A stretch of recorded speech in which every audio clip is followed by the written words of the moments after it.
you want to let them know that they are loved, they are needed. That's not the way out, because all they're doing is they get rid of their pain and they pass it on to a lot more people. On average, there's 150 people that suffer from one suicide. Welcome back to Happiness in Progress. I'm your host, Danielle Craig. I'm an Emmy Award winner, former journalist, mom, wife, and just a person looking for more joy in the everyday. This podcast is brought to you by the Mail Tribune. You can find more podcasts at mailtribune.com. Today's topic on the podcast is a tough one to talk about. In fact, a lot of people don't want to talk about it. Today's guest, Dane Halbert, does want to talk about it because he does not want another person to have to deal with the pain that he has dealt with. You'll hear from Dane Halbert. He is the founder of Bear for Life. He lost his son to suicide when he was just 15 years old. We're going to talk about what you can do to support those in your life who have suicidal thoughts and are dealing with things like depression. And specifically when we talk about teen suicides, what goes along with that a lot of times is bullying. So we're going to talk about that.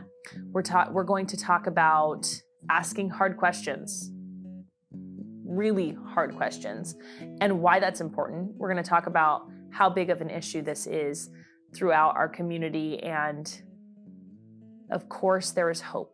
There is hope as well. Part of the mission for the Halberts is to bring hope, and that's hope through knowledge. We're going to talk all about that here in this podcast. So let's get to it.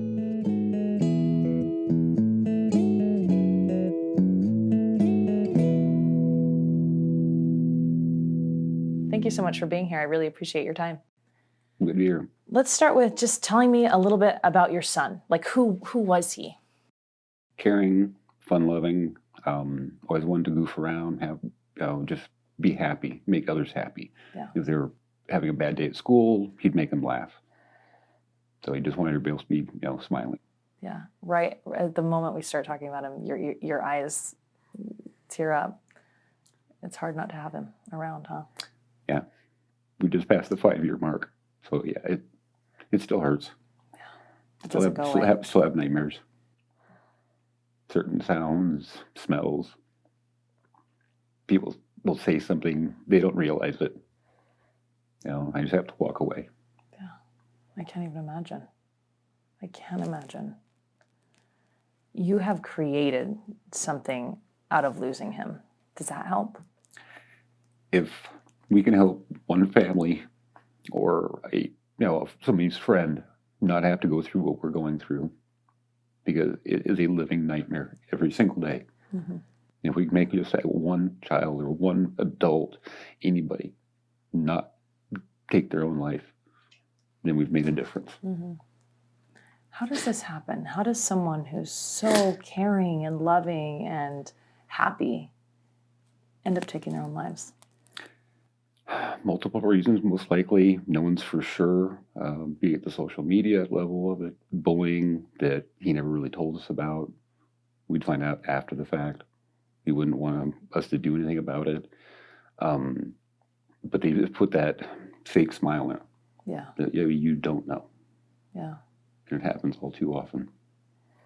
So when this happened, was it even on your radar that this would happen? No, we didn't know what to look for, which again is why we think people don't see it, because they don't know what to look for. And that was the reason for starting Bear for Life, is to give them the tools, give them the knowledge as to what to see. Mm-hmm. If you think it, call 911. Yeah. Have them do a welfare check on it. The police are trained, first responders, they all know what to look for. Mm-hmm. And if they have to put them under a 24-hour watch just to see, then they'll do that too. Yeah. Looking back, now knowing what you know, would what you know now helped then? Probably. There's a good chance it would have. Yeah. Because we would have stepped in. We would have made the school deal with it. Mm-hmm. On the bullying at that point. They wanted to turn a blind eye to it. Mm-hmm.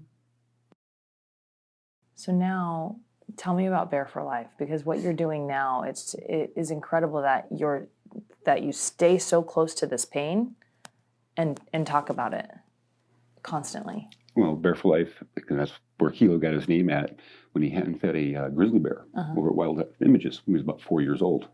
So it just kind of stuck from there. But it's also the acronym for Bear for Life.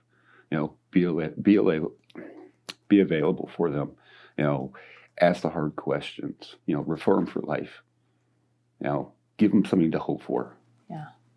Let's start with B. Let's delve into it a little bit more so that people listening and watching walk away with the tools. So be available. Right. Tell me about that.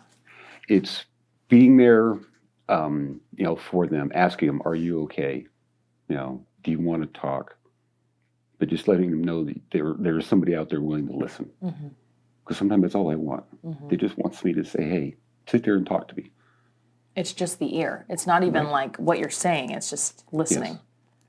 Yes. And, not judging them if they do say something like that. You want to act upon it, but you don't want to judge them for it.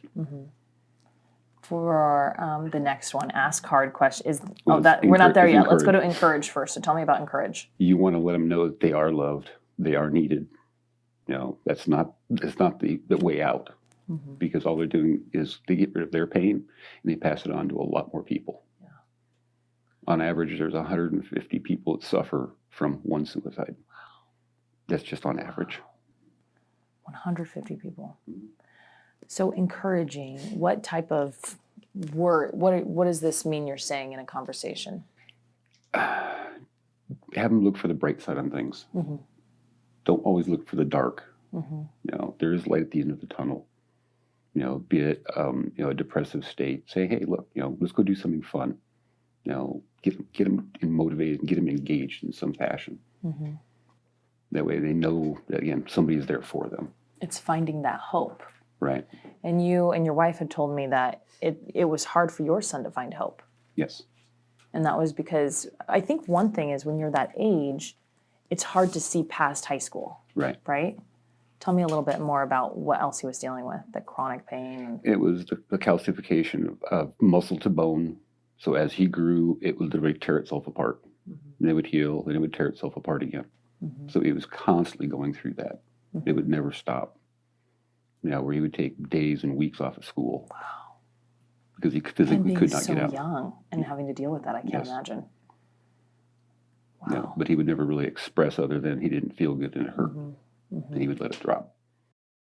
Wow. And that is where someone needs to be doing what? Just trying to get inside their head and give them that encouragement level. Really trying to get them to open up. But you can't force it because they'll shut down. Right.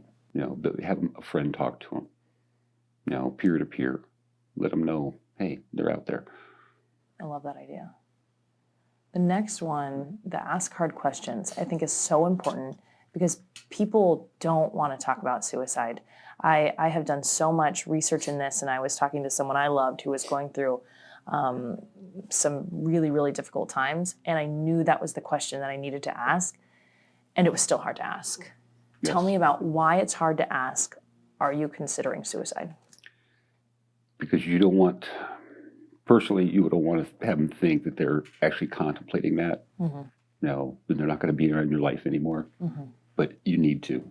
You need to watch their actions or reactions on it. And depending on what they say or how they say it, immediately call 911. But you have to ask that, are you contemplating taking your own life? How are you going to do it? When are you going to do it? Forcing them to say something. And hopefully that will kind of jar something. Yeah. What do you, as the friend, as the person there, what are you looking for? Just that, man, nothing's going right anymore. I don't want to be around it, or anything that just signals some of an end. In the response to that, when you ask, are you considering taking your own life? When you ask that, what are you watching for to know? Do I call 911? Do I, how do you know? You don't. Every situation is different. Yeah. But if in doubt, call them. It's easier to make that phone call than a phone call to the parents or the husband or the wife and say, I'm sorry, this person is now gone. Yeah. Tell me about R. is you want to refer them for life. Give them, again, back to that hope. Things will get better.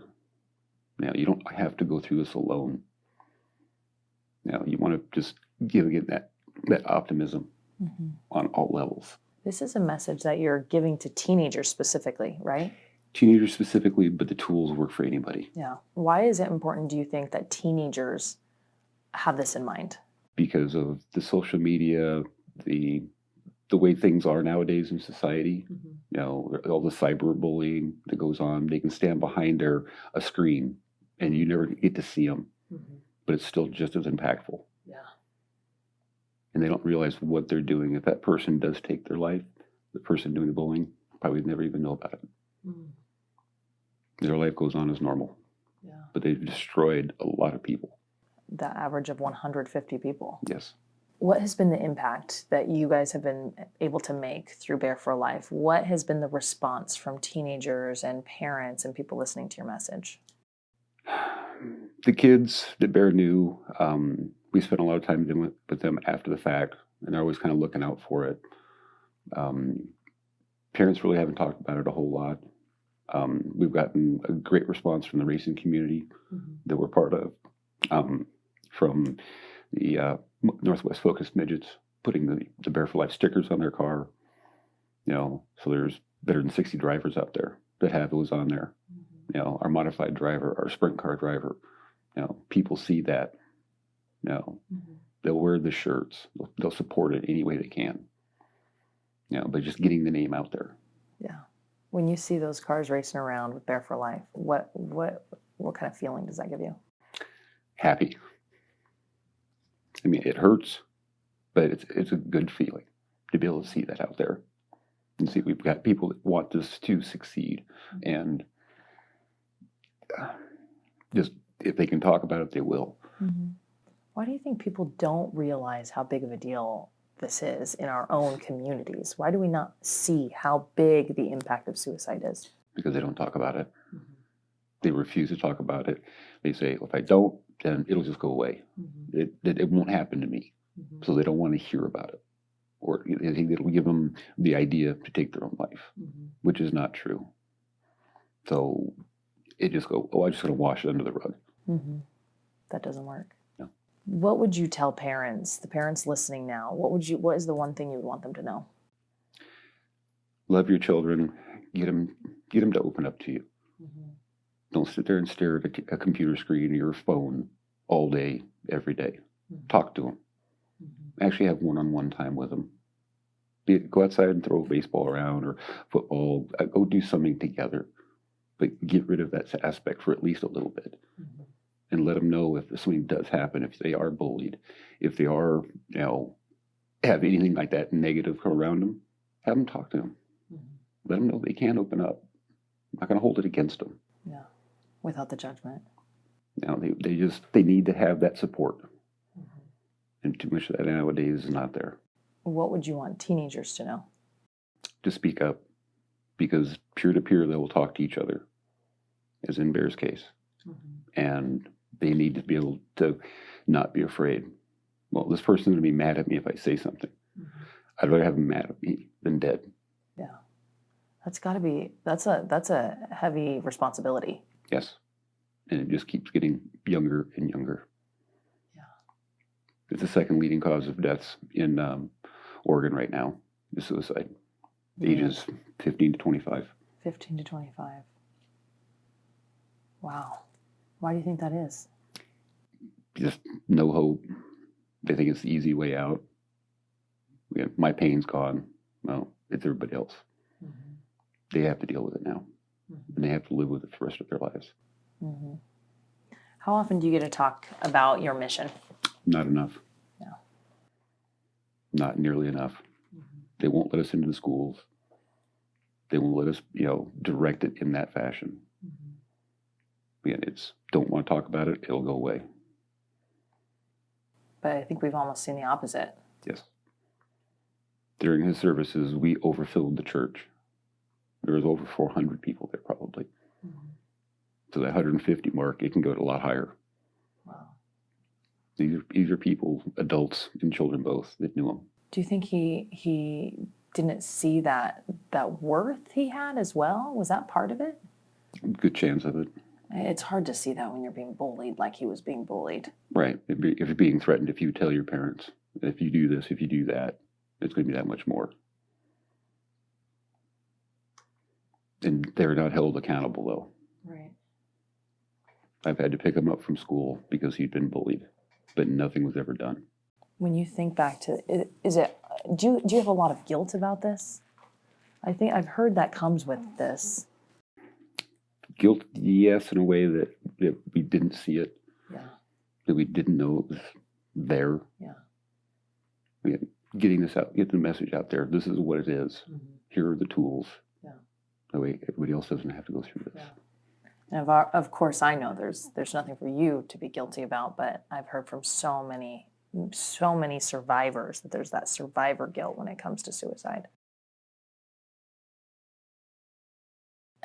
What is something you've learned about suicide since this happened?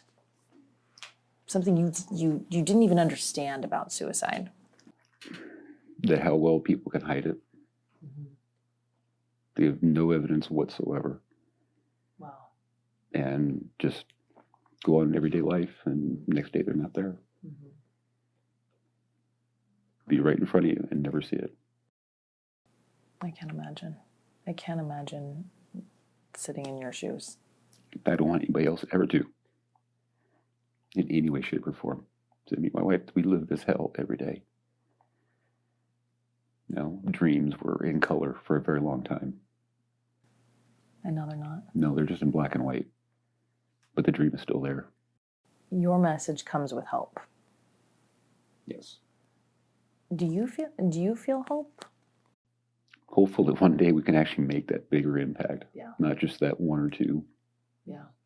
I want hundreds. Yeah. I want thousands. Yeah. But that one or two is one or two. Exactly. Like that's phenomenal. I'll take it. Yeah. I'll take it all day, every day.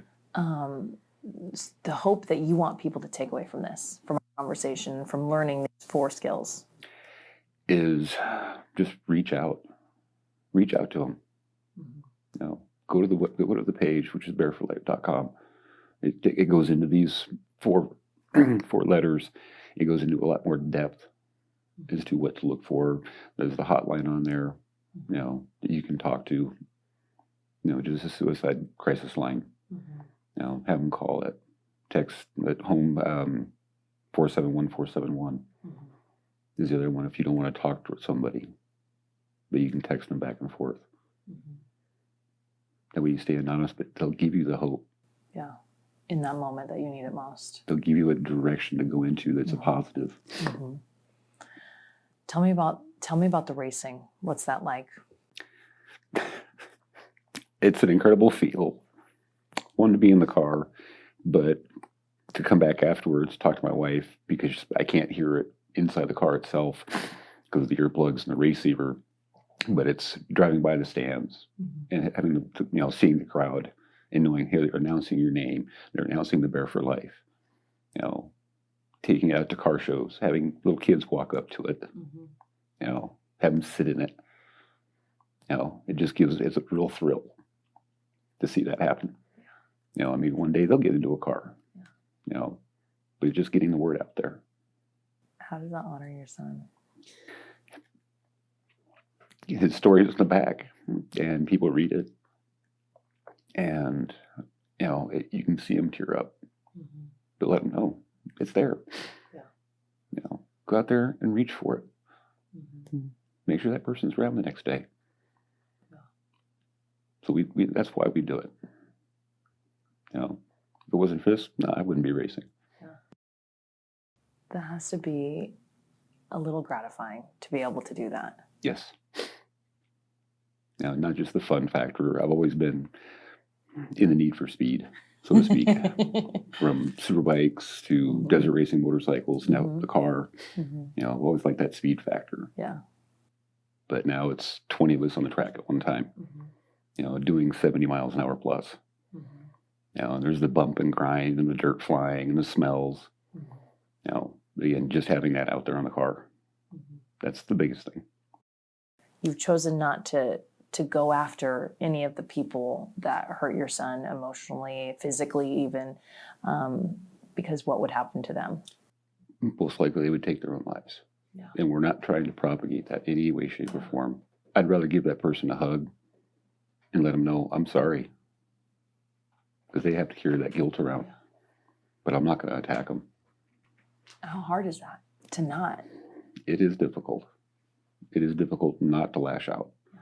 But I'd rather have that child around and watch them grow up and know that I don't hold that grudge against them. But hopefully it'll make them a better person. And they're in the process of not letting it happen again. If they can see it, maybe they'll stop one. Yeah. Because they know what it's like. Tell me about how important, or tell me how people can step in and be that hope. The adults listening can be hope to teenagers, whether they're teenagers or not. Just be that open ear. Let them know they can talk. Now, it's hard to explain, but just being available for them. Give them some kind of a direction, maybe. In a positive. Say, hey, go talk to this counselor. Go talk to this. Go talk to somebody.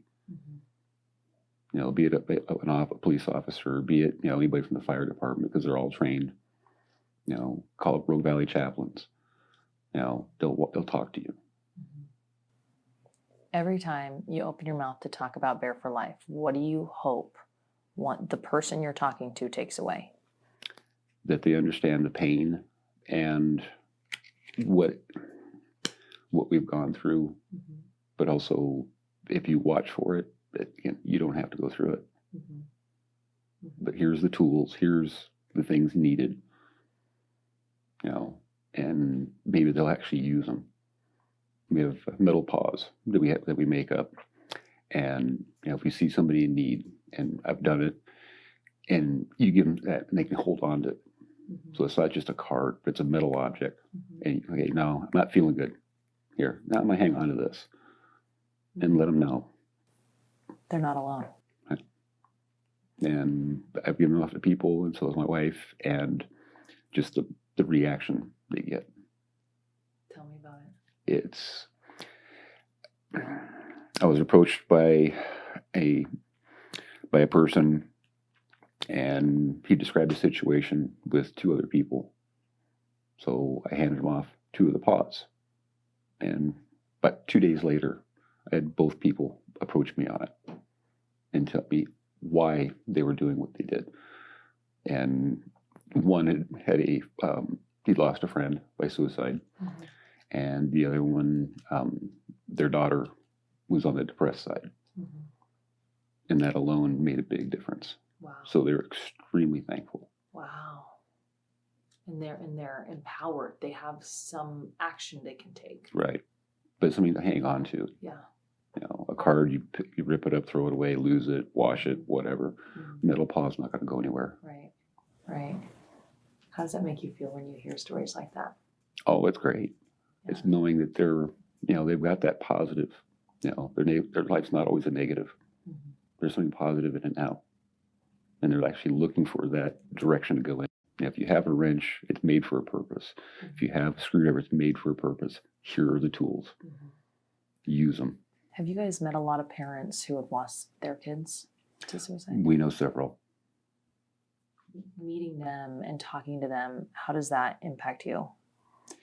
It's difficult, but we can tell stories when, the kids were younger or whatever it may have been. And it puts a smile on your face. But we have each other as a support group as well. Be meeting them, talking to them on the phone, texting back and forth with them, because we know them all across the country. Be it the parents have split, and husband, wife, other places. But at least you keep in contact with them. Yeah. For anyone who's listening who maybe has lost someone to suicide, what would you want them to know? That there's help out there, even for them. That's why we have the Rogue Valley chaplains Donna Wilson. And we call her Mama Hen. You know, because if it wasn't for her, things probably would have been a lot different between me and my wife. Wow. Wow. What kind of support did she offer? Just being there. Yeah. She's knew exactly what to say, when to say it, and how to say it. Mm-hmm. Because a lot of times the parents will end up feeling guilty Right. or blaming, and that starts a whole new problem right there. Mm-hmm. And all the separations that happen, you know, if the parent feels if they're the one who caused it, they might potentially take their own life because they don't want to have to deal with it. That's a heavy pain. So you want to have that support. Mm-hmm. Mm-hmm. What were some of the things that worked for you and your wife? We've definitely grown a lot closer. You know, the racing, and just understanding and appreciating life more. Yeah. You know, viewing things differently. You walk outside, you see a different light. You know, everybody's a little bit different, but that's what's happened for us at least. Mm-hmm. Wow. I mean, you just do things together, you know, in just a different way. Mm-hmm. Be more spontaneous is what we've done. Now, let's just go do this. Let's go take a bike ride here. Mm-hmm. Where are we going? Don't know. Just go. Mm-hmm. You know, but whatever works for them, they just do it. Yeah, yeah, But and reach out for the support. Yes. The support helps. Yes, with the Rogue Valley Chaplains, they'll call 3 times to set up an appointment, and on the 3rd call, if you don't respond, they consider it a cold case. Wow. And on the 3rd call is when I finally responded, and truly glad I did. Glad you did too. So Keylo was 16. 15. 15. He was 15. What would you want him to know? I missed the hell out of him. Yeah. You know, he was just starting to work in the shop out more with me, with the woodworking that we do. He was just starting to work on that. Had projects for school. Okay, let's build it out of this. You know, riding his quad, riding his BMX bike. You know, I mean, just things that he just could have gone so much farther with. Mm-hmm. And he was an incredible kid, wasn't he? Yes. Very stubborn in his own right. Very, you know, he had happy, fun-loving. You know, we play airsoft in the backyard. And of course, he had to have the automatic weapon. He gave us the spring-loaded. Like, no, we're going to even the playing field here. You know, it's things like that. Yeah. Riding his quad the very first time, crashed it within an hour and a half. Mm-hmm. Wow.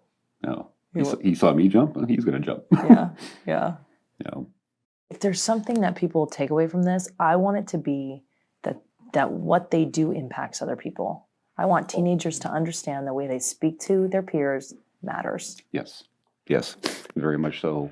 You can be a very good influence on them, or you can be a horrible influence. And this is the end result. Yeah. If you do it that direction. Yeah. But you have to be kind to each other. You don't have to like the person, but you don't have to be mean to them. Yeah. You know, is there anything else you want me to know, or people watching or listening to know? Just love your children. Get them to talk. You know, that's the biggest thing.